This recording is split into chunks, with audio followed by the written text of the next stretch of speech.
Je comprends pas. Mon chien n'était pas comme ça avant. Ça, c'est ce qu'une femme m'a dit en prenant contact avec moi pour son chien qui commençait à stresser sans raison apparente alors que, selon elle, rien n'avait changé dans sa vie. Et son chien commençait à stresser dès qu'elle prenait son sac à main, dès qu'elle voulait quitter la maison alors qu'avant, ce chien était très zen, même quand elle s'absentait.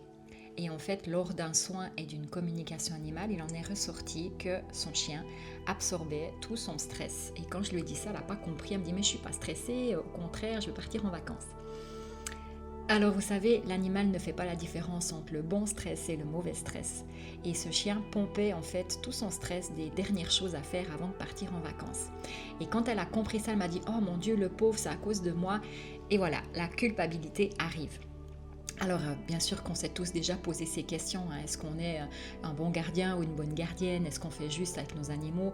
Comment on peut faire pour qu'ils ne pompent pas nos émotions? Eh bien, simplement aussi déjà prendre conscience que les animaux pompent nos émotions. Donc, si vous vous êtes déjà posé ce genre de questions, peut-être que la conférence du samedi 29 juin pourra être une clé de réponse pour vous. Parce que durant cette conférence, je vais vous donner des solutions.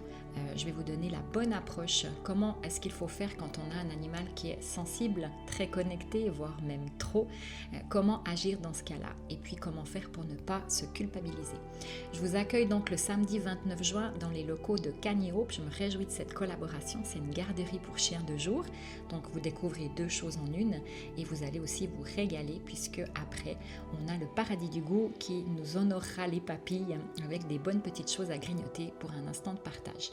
Donc, mon animal est une éponge et moi je culpabilise, c'est un moment d'écoute, de compréhension, de partage et de douceur. Et si vous sentez qu'une amie, une sœur, une collègue ou quelqu'un autour de vous peut être appelé par ce thème, n'hésitez pas à lui passer le mot parce que souvent, ce genre de partage arrive toujours pile poil au bon moment.